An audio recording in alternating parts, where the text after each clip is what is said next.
Hello, and thank you for joining us. This is Christina Matthew. I'm the Title I facilitator here at Devon Forest Elementary School. And the purpose of this video is to let you know about the annual Title I meeting that was held on September 20th. And I just wanted everyone to have the opportunity to watch this video in case you could not make it that night, or if you just want to revisit some of the information that was went over on September 20th. This is the agenda that was used on September 20th, and this is the information that I will cover for you today.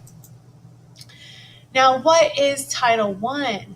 Devon Forest is a Title I school, and you'll see here in 1965, President Lyndon B. Johnson enacted the Elementary and Secondary Education Act, and that is something that we are still using today, and we'll talk a little bit about what that's called now. First, it was the first and largest comprehensive federal education law that provided substantial funds for pre-K through 12. The reason why I included this here at the bottom is that Berkeley County School District, empowering all students for success. I feel like that nicely summarizes what the purpose of Title I is and the Every Student Succeeds Act as well. And we'll see here that the goals of ESEA and Title I is to help provide educators professional development, instructional materials, resources to support educational programs, and to help promote family engagement for all students. I think that's so important.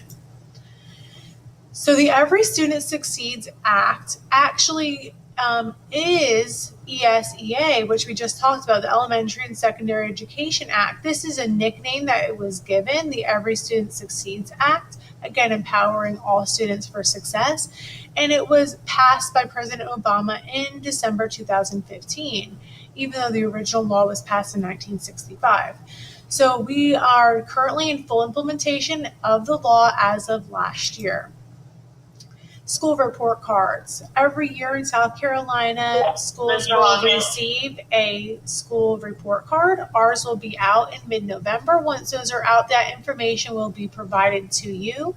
And I will go over it probably in a short video like I'm doing today. And that could also be accessed here on this website. So Title I at Devon Forest. Devon Forest is one of 21 Title I sites in Berkeley County. And you might be wondering, well, how did we become a Title I school? What does that really mean? So Title I funds are allocated to schools with a free and reduced population of 75% or greater. It could also be provided to elementary and intermediate schools that are above 55.28% on their free and reduced lunch population. So that's where we fall in. We're at 68.75% here at Devon Forest Elementary School for this school year, and that's why we qualify for that Title I funding. How does Devon Forest use Title I funds? I think this is very important to understand how the funds are used appropriately. So last year, a planning team met, and this year you can have the opportunity to join us on a planning team. And our first planning team meeting will be in October. An invitation will be sent home. And last year, the planning team met during 2017-2018 school year. Trends were looked at, data was looked at, and information was compiled to help us decide what supplemental materials and supplies should be used, which computer software should be used, which technologies should be purchased. Also supporting ongoing staff development for teachers and administrators based on student needs, and also to maintain a family resource center and support family engagement. And you'll see here at Devon Forest, we have in room 102 an abundance of books and resources for parents to use, including some games. So if you're ever interested in any of those items, please feel free to stop by in room 102, or you can also email me. My email will be on the last slide here. So the next thing we're going to talk about is CEP schools. We're not going to spend too much time on this because Devon Forest is not a CEP school. However, I think it's important for us to know what that means, since we do have 11 schools in our county that are considered CEP. What CEP stands for is Community Eligibility provision. It's a USDA program that allows schools that qualify to receive free lunch and free breakfast. You'll notice here that every student in that building gets to eat free breakfast and lunch, and they do not need to fill out free and reduced lunch forms. However, the schools will also have alternate income forms, and that's on a voluntary basis for parents to fill out to help decide if students might need help with vision assistance, field trip costs, SAT waivers, things like that. And the reason why we're mentioning that right now, even though Devon Forest, like I said, is not a CEP school, is that if you were to move sometime during this school year into one of these 11 schools, I think it's important for you to know that those schools are CEP and they do receive free breakfast and lunch there. Parent and family engagement. I appreciate everyone that had come out to that Just the Chicken night. We'll have some other parent events this year, but there's also other ways that parents can engage. The first two ways are the family engagement policy and the school home compact.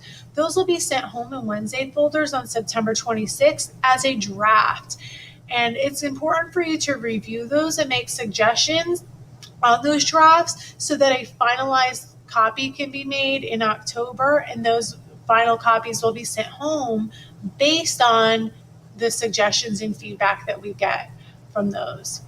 Also, the Family Right to Know is in the newsletter for this week, and it will be in some subsequent newsletters as well. And that lets parents know what things that they are entitled to know about their school's teachers. We also will have school planning teams. And just like I stated before, the school planning teams are so crucial in helping decide the focus of the schools and how Title I funding will be used for next year. So I urge you, if you are able to attend those meetings, please let us know, and those invitations will be sent home for that too. Our first meeting will be in October. Also, we talked a little bit about school report cards, and family literacy is very important. We'll have some ongoing family literacy events and information being sent home about how you can support that. We're also lucky to have First Steps here at Devon Forest. The last thing I want to talk about are volunteer opportunities at Devon Forest. We do have several opportunities to volunteer, whether you'd prefer to make copies or laminate, or maybe you'd like to get into the classrooms and help with reading, or maybe work in our school garden or help with an after-school club. We would love to have you help us, and there are opportunities to sign up via our Facebook page. Also, in the newsletter that gets sent home, there's information about how to sign up for volunteer opportunities. The curriculum here at Devon Forest is just like the other curriculums that are used in Berkeley County, and that information can be accessed here. And this is the profile of a South Carolina graduate, and we are preparing them for world-class knowledge and including rigorous instruction. How we measure student achievement. We use the SE Ready Pass Science and Social Studies, which is that end of the year state testing that is given to our 3rd, 4th, and 5th grade students, depending on their grade level is what they will take. Then we also give district benchmark assessments, common assessments, and also the reading inventory and math inventory. These both right here give us scores based on their Lexile and also their Quantile. And there is more information here about if your teacher lets you know what your child's Lexile or Quantile score is, what does that really mean, and how much growth should they be expected to make. At this point, we did open the floor to questions on our September 20th event. If you do have any questions and you're watching this video, my email address is right here. You'll see matthewk@bcsdschools.net. And also our Director of State and Federal State Programs is Dr. Janice Ling, and her contact information is here. I really appreciate you all watching this through to the end, and I'm happy to answer any questions, and I look forward to working with all the families this school year. Thank you so much.